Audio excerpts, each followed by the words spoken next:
Selamat pagi dan salam sejahtera untuk kita semua.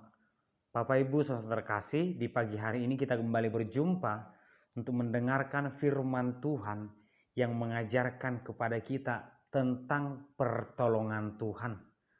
Marilah kita berdoa. Terima kasih Tuhan, kami bersyukur di pagi hari ini untuk penyertaan Tuhan. Kami akan mendengarkan firman-Mu, Tuhan berkati kami. Di dalam nama Anak Kristus kami berdoa. Amin. Firman Tuhan tertulis di Yesaya pasal 52 ayat 12.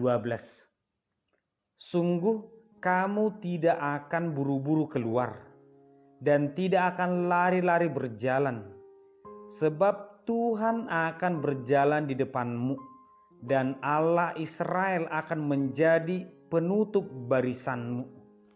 Demikian pembacaan firman Tuhan. Bapak Ibu saudara terkasih, bertolong-tolonglah menanggung bebanmu. Demikianlah firman Tuhan yang disampaikan melalui surat Paulus, bahwa kehidupan manusia memang harus saling menolong. Itu sudah menjadi tanggung jawab manusia. Karena kehidupan akan selalu berubah, maka kekuatan terbesar dari manusia adalah saling menolong, saling membantu agar kita bisa berjalan bersama. Memberi pertolongan atau meminta pertolongan ternyata hal yang biasa.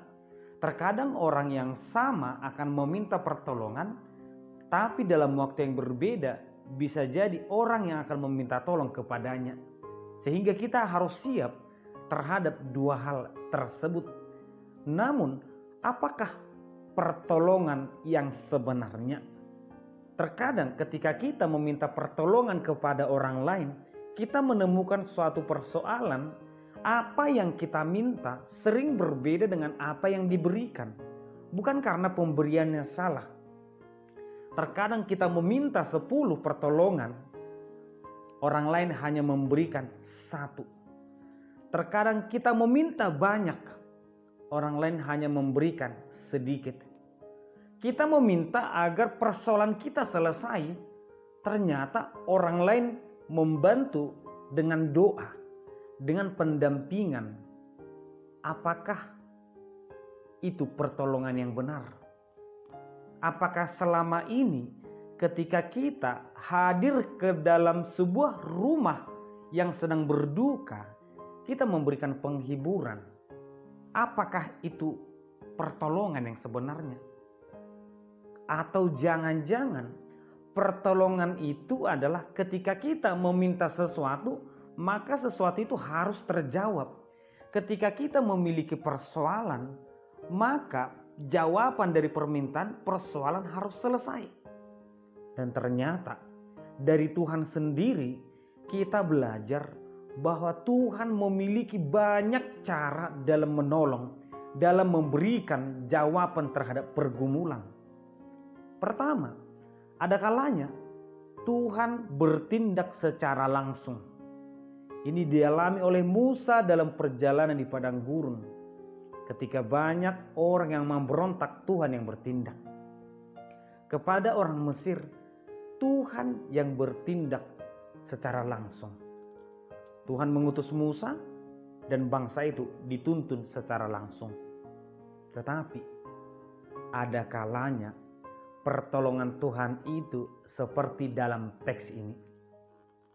Tuhan tidak bertindak secara langsung, tetapi Tuhan memberkati, mendampingi bangsa Israel.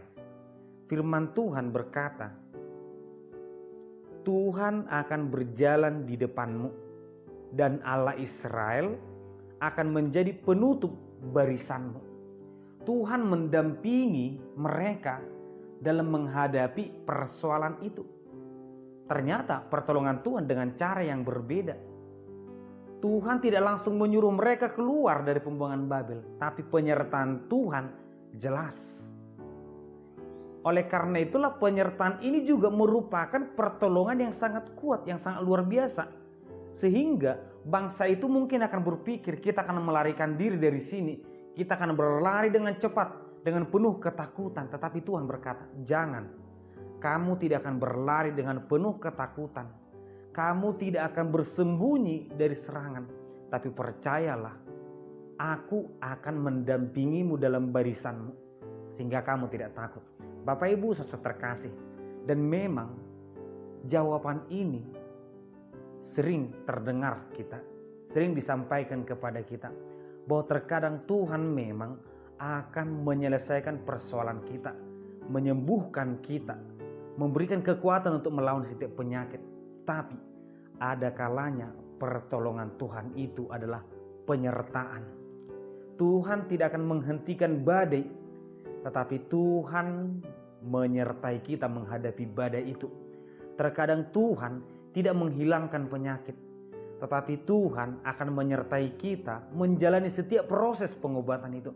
Mungkin Tuhan tidak menghilangkan masalah, tetapi Tuhan menyertai kita agar kita kuat dalam menghadapi persoalan itu. Demikianlah luasnya dan dalamnya penyertaan Tuhan, cara Tuhan menolong kita, dan seharusnya kita selalu bersyukur kepada Tuhan dan tidak akan pernah takut seperti yang difirmankan. Dan maka pertolongan kita kepada orang lain pun, biarlah pertolongan itu berdasarkan apa yang kita mampu. Kita mampu mendoakan, kita doakan. Kita mampu memberi, mari kita beri. Kita mampu mendampingi, mari kita dampingi. Itulah pertolongan yang sebenarnya. Dan biarlah kita juga sebagai orang yang meminta pertolongan, biarkanlah pertolongan itu datang sebagaimana dia seharusnya datang. Dan percayalah pertolongan terbaik datang dari Tuhan. Amin. Kita berdoa. Terima kasih Tuhan, kami bersyukur untuk firman, untuk penyertaan Tuhan bagi kami sampai pagi hari ini.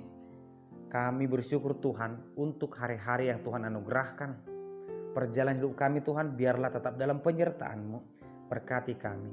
Di dalam nama anak Yesus Kristus kami berdoa. Amin. Anugerah dari Tuhan Yesus Kristus, kasih setialah Bapa, dan persekutuan Roh Kudus kiranya menyertai kamu sekalian. Amin.